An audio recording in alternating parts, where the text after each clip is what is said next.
Hai, selamat pagi anak-anak ibu. Jumpa. Bagaimana kabarnya anak-anak ibu? Semoga dalam keadaan sehat dan tetap semangat dan selalu menjaga protokol kesehatan.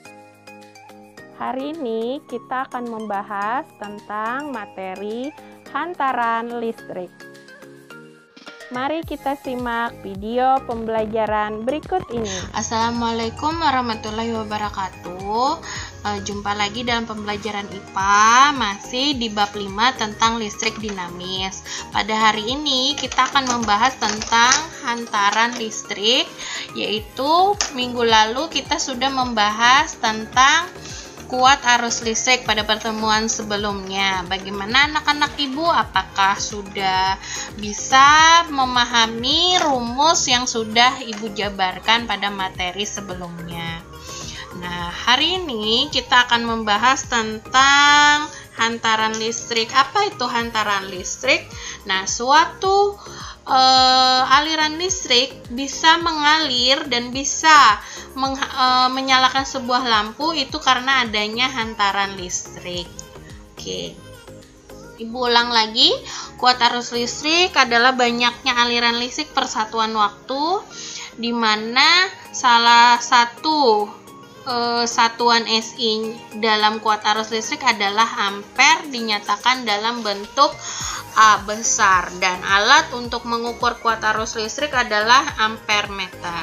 Di layar kalian itu sudah terlihat alat yang namanya ampere meter. Nah, seperti itulah alat untuk mengukur kuat arus listrik. Rumus kuat arus listrik seperti yang sudah dijelaskan pada video kemarin, bahwa I sama dengan Q per T kalau untuk mencari kuat arus listrik, dan Q untuk mencari muatan listrik, satuannya kolom, itu I kali T, dan untuk mencari waktu itu adalah Q per I, di mana kuat arus listrik itu ampere, satuannya A besar, muatan listrik itu C atau coulomb, satuannya C besar, T waktu atau sekon. Nah, muatan listrik merupakan elektron, sehingga besar muatan listrik itu ditentukan oleh jumlah elektron. Nah, untuk mengukur kuat arus listrik dengan adanya jumlah muatannya dan jumlah elektronnya bisa kita hitung dengan rumus yang tertera pada layar, yaitu I sama dengan N kali E dibagi T, di mana N itu jumlah muatan, E itu muatan elektron, 1,6 kali 10 pangkat negatif 19 kolom. Nah, T itu adalah waktu, ya. Kemudian tadi muatan sudah kita bahas, ya. Nah, 1 miliampere itu adalah 10 pangkat negatif 3 ampere. Kalau didesimalkan 0,001 ampere, 3 angka di belakang koma. Nah, kalau yang ini, yang di bawah ini 1 mikroampere, lambangnya seperti ini, berarti 10 pangkat negatif 6 ampere. Lalu kita tulis menjadi ada 6 angka di belakang koma. Lanjut. Berikutnya, hantaran listrik. Hantaran listrik itu bahan yang dapat menghantarkan arus listrik. Dibagi menjadi 3, ada konduktor listrik, isolator listrik, semikonduktor listrik.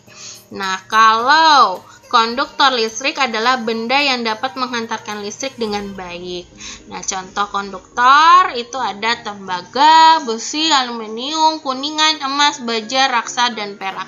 Kalau kita menggunakan emas dan perak, itu sangat mahal dalam sebuah kabel. Rata-rata alat listrik yang di rumah kita itu menggunakan yang namanya tembaga, ya.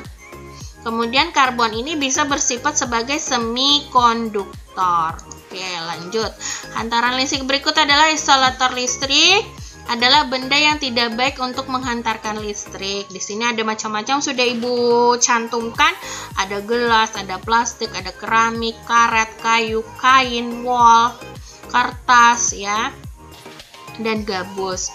Nah, makanya pegangan wajan, pegangan setrika listrik di rumah itu terbuat dari plastik karena menghambat hantaran listrik, menghambat panasnya sebuah arus listrik. Kemudian untuk semikonduktor semikonduktor listrik adalah benda yang bisa bersifat konduktor dan isolator tergantung suhunya. Ada silikon nantinya ya, ada kadmium teluridi, indium, karbon juga bisa bersifat sebagai semikonduktor listrik. Yang jelas adalah alat yang bersifat semikonduktor listrik itu bisa pada IC sebuah alat elektronik pada papan yang berwarna hijau. Kalau kita biasanya di komputer, di HP itu ada yang namanya IC, sirkuit untuk meletakkan alat-alat konduktor pada sebuah aliran listrik. Kemudian hambatan dalam suatu penghantar dapat diukur menggunakan ohmmeter. Jadi lambang ohmmeter itu seperti ini, seperti tapal kuda, kaki kuda. Nah, besarnya hambatan dalam suatu kawat itu penghantar dapat dirumuskan sebagai berikut. R, hambatan itu dilambangkan dengan R, satuannya ohm yang ini. Kemudian ini rho hambatan jenis, satuannya ohmmeter. Kemudian L ini panjang kawat, satuannya meter, dan A luas penampang itu satuannya meter persegi. Kemudian salah satu faktor yang mempengaruhi nilai R adalah hambatan jenis. Jadi hambatan jenis adalah resistivitas, ada suatu tetapan yang membedakan daya hantar suatu zat dengan yang lainnya. Nah, berdasarkan nilai hambatan jenisnya dapat dikelompokkan benda berdasarkan kemampuan menghantarkan arus listrik. Ada yang menghantar baik disebut konduktor, yang pertama, yang kedua penghantar yang buruk disebut isolator, dan benda yang dapat berfungsi sebagai konduktor dan isolator berdasarkan keadaan benda disebut dengan semikonduktor.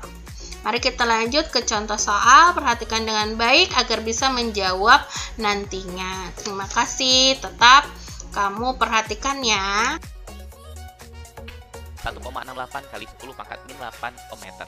Jika kawat tembaga memiliki panjang 120 cm dan luas penampang 5 mm², hambatan listrik pada kawat tembaga sebesar berapa? Kita tulis rumusnya dulu. Hambatan pada kawat, tadi R, itu rumusnya adalah Rho kali L dibagi sama A. Rho ini hambat jenis, L adalah panjangnya, dan A adalah luas penampang pada kawat. Nah, di soal ini udah dikasih tahu, hambat jenisnya 1,68 kali 10 pangkat min 8, berarti itu adalah Rho. 1,68 dikali 10 pangkat min 8 ohmmeter.